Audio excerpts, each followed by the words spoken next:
Ayan po, good afternoon po sa inyong lahat. Alauna, 7 po ng tanghali. Ganito po ang style namin sa Chico, parang mabilis, mahinog.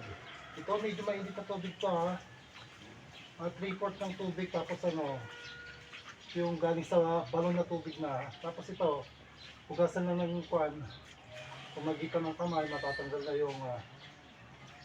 yung medyo brownish na parang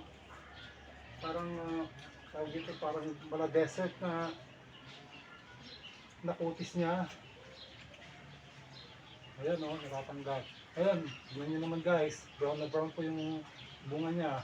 Pasensya na kayo, medyo pilipit yung dila ko, pero pinipilit ko pa rin magsalita, mag-explain. Bali ito guys, ayan siya ang lalaki o.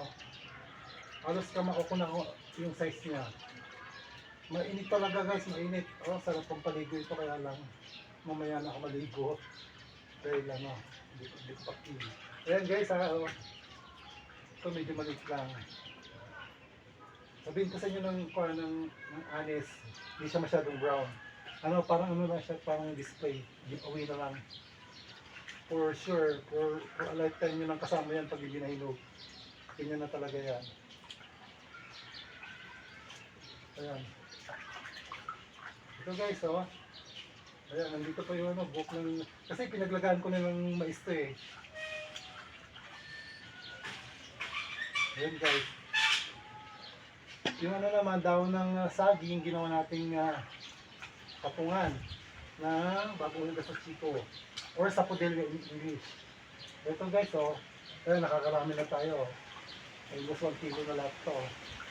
So, lalaki nga. Maliit na sa video or sa picture, pero pag personal, malalaki siya. Ayan. Tapos na guys. Salamat guys. Diyan lang kayo. Kahit na huwag kayo mag-like, basta manood kayo.